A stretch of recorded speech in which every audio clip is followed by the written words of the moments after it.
Pambungad na panalangin sa ngalan ng Ama, ng Anak, at ng Espiritu Santo. Amen. Pagpalain kami sa aming pagtitipon ngayon para sa pulong na ito. Gabayan mo ang aming isipan at puso upang kami ay magtrabaho para sa ikabubuti ng aming komunidad at tulungan ang lahat na iyong mga tao. Turuan mo kaming maging bukas palad sa aming pananaw, matapang sa harap ng kahirapan at matalino sa aming mga desisyon. Ama, pinupuri ka namin magpakailanman. Amen.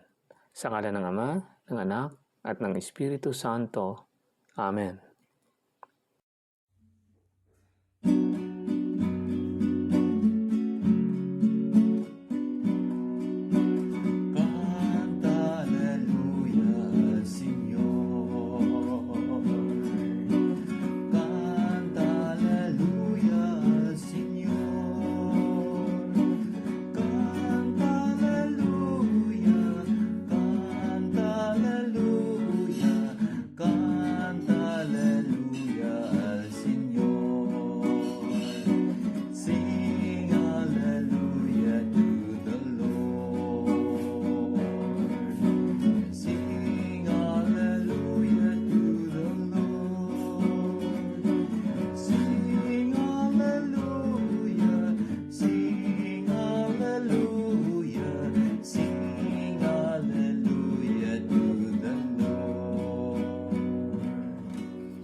Ang mabuting balita ng Panginoon ayon kay San Mateo, Kapitulo 18, versikulo 15 hanggang 20. Papuri sa iyo, Panginoon. Noong panahong iyon, sinabi ni Jesus sa kanyang mga alagad, "Kung magkasala ka sa iyo ang kapatid mo, puntahan mo siya at kausapin ng sarilinan. Kapag nakinig siya sa iyo, ang pagsasama ninyong magkapatid ay napapanauli mo ito sa dati at napapanumbalik mo siya sa Ama. Ngunit kung hindi siya makinig sa iyo, magsama ka pa ng 1 o 2 tao upang ang lahat ng pinag-usapan ninyo ay mapatunayan ng 2 o 3 saksi. Kung hindi siya makinig sa kanila, sabihin mo ito sa pagtitipon ng simbahan. At kung hindi pa siya makinig sa natitipong simbahan, ituring mo siyang hentil o isang publikano. Sinasabi ko sa inyo, anumang ipagbawal ninyo sa lupa ay ipagbabawal sa langit. At anumang ipahintulot ninyo sa lupa ay ipahihintulot sa langit.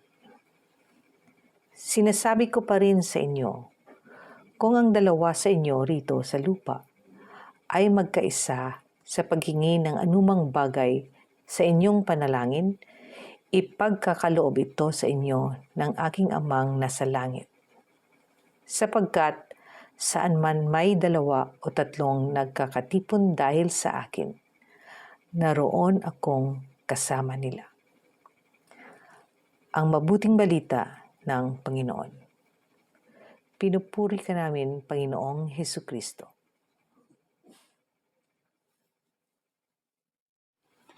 Hello at welcome po sa ating Pesma Plus. Mapagpalang oras sa lahat at nandito tayo sa ating munting tahanan dito sa YouTube at sa Facebook. At sa pagkakataong ito ay ako muna ang magsa-substitute kay Pes Mayor kasi nga hindi siya available ngayon. So, welcome! Welcome sa ating program, ang ating pagnilayan ng Ebanghelyo sa madaling araw dyan sa Pilipinas. So, as usual, gagawin ko pa rin ang aking ginagawa, ang pag-open po ng ating Pesma sa pagbasa ng nilay ng ating mahal na Papa. Ito po yung words of our Holy Father. Basahin po natin. This teaching of Jesus helps us a great deal because let us consider an example. When we see a mistake, a fault, a slip, in that brother or sister, usually the first thing we do is to go and recount it to others, to gossip. And gossip closes the heart to the community, closes off the unity of the church. The great gossiper is the devil, who always goes about saying bad things about others, because he is the liar who seeks to separate the church, to distance brothers and sisters, and not to create community. Let us make an effort. No gossip. It is the love of Jesus who had embraced the tax collectors and the Gentiles, scandalizing the conformists of the time. However, it is not a sentence without an appeal, but a recognition that at times our human attempts may fail, and that only being before God can bring the brother to face his own conscience and responsibility for his actions. So if this matter does not work, then silence and prayer for the brother or sister who has made the mistake, but never gossip. Ito po ay binasa ng ating mahal na Papa sa kanyang Angelus noong September 6, 2020. Sa pagkakataong ito ay isusunod po natin ang nilay ni Sister Florencia Camus Valdez ni Pesma Florence. Ang kanyang nilay na may pamagat na ang simbahan ay hindi isang museum o museo para sa perpekto.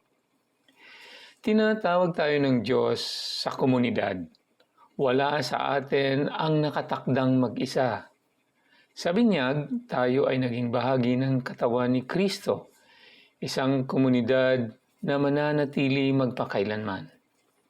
Ipinangako sa atin na Jesus na saan man tayo magsama-sama bilang kanyang katawan, sa kanyang pangalan, siya ay makakasama natin.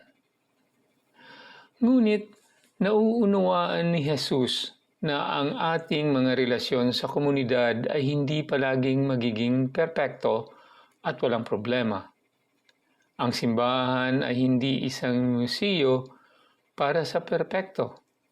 Ito ay ospital para sa mga may sakit at makasalanan. Kinikilala ng Ebanghelyo ngayon na ang mga problema at hindi pagkakasundo ay lilitaw maging sa simbahan. Sasaktan at magagalit ang mga tao. Mangangailangan ng resolusyon ang mga argumento. Kaya't ang Ebanghelyo ay nag-aalok sa atin ng mga hakbang para sa pagtugon sa mga sandaling ito ng hindi pagkakasundo, hindi mga krimen laban sa mga tao. Una, lumapit tayo sa isa't isa. Pagkatapos ay kasama ang ilang mga kaibigan.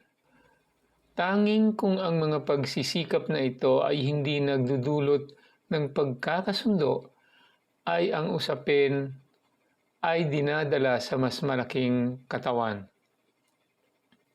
Ang hindi natin ginagawa ay makipag-usap tungkol sa mga tao sa kanilang likuran o ipahayag ang ating mga maliliit na hinanaing sa publiko o sa social media.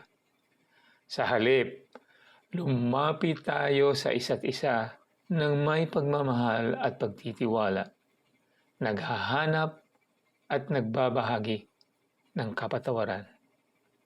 Yan po ay napakagandang nilay na ipinadala po sa atin ni Sister Florencia Valdez ni Pesma Florence. Ang ating naman pong isusunod na nilay ay ang manggagaling kay Sister Naisi Diente, kay Pesma Naisi. Okay, Pesma Naisi, go ahead. Sa muli, mapagpalang araw po, my brothers and sisters in Christ. Una, sa Ebanghelyo ngayon, maliwanag na itinuro ni Jesus ang magpatawad. Ang isang taong nagkamali kung nagkasala ay hindi dapat baliwalain, maliit man o malaki ang kasalanan. Huwag patagalin ang galit sa ating puso. Mahirap man magpatawad ang isang tao na may kasalanan. Mas mahirap kung ang Diyos hindi niya tayo papatawarin ng ating mga kasalanan. Kung hindi tayo marunong magpatawad. Pagkus mas nangangailangan sila ng pagmalasakit at pagkalinga natin. Pangalawa, ang ganitong uri ng pamaraan ay hindi upang patunayan na tama ang ating sinasabi. Pagkus ipakita natin ang mapagmamahal sa kanila na makatulong din sa kanila. Pangatlo, ang simbahan ng Diyos para sa ating lahat na makasalanan. Tayo ay Kanyang tinubos upang maligtas sa kasalanan. Itinuro rin ng simbahan na ang habag at papatawad at may kasamang pagsisisi sa ating puso dahil pagsisisi ay susi upang makatanggap ng tunay na habag at pagpapatawad. Yan po ang reflection ko sa umagang ito. Maraming salamat po sa lahat. Pisma Plus. And God bless everyone.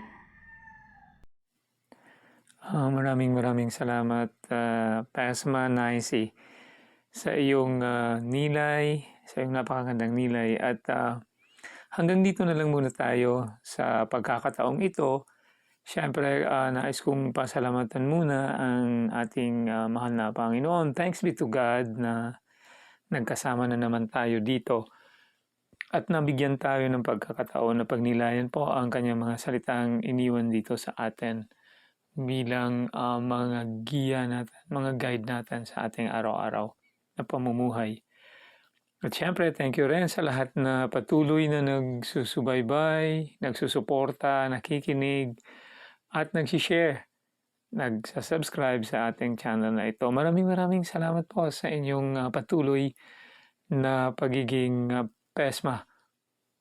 Hanggang sa muli po, ito si Rex from Chicago at manalangin tayo. Prayer for the indwelling of the Holy Spirit. In the name of the Father, and of the Son, and of the Holy Spirit. Amen. Holy Spirit, powerful consoler, sacred bond of the Father and the Son, hope of the afflicted, descend into my heart and establish in it your loving dominion.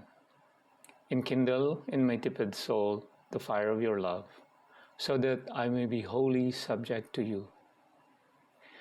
We believe that when you dwell in us, you also prepare a dwelling for the Father and the Son. Deign therefore to come to me, consoler of the abandoned souls and protector of the needy. Help the afflicted, strengthen the weak, and support the wavering. Come and purify me. Let no evil desire take possession of me. You love the humble and resist the proud. Come to me, glory of the living, and hope of the dying. Lead me by your grace, that I may always be pleasing to you. Amen. In the name of the Father, and of the Son, and of the Holy Spirit. Amen.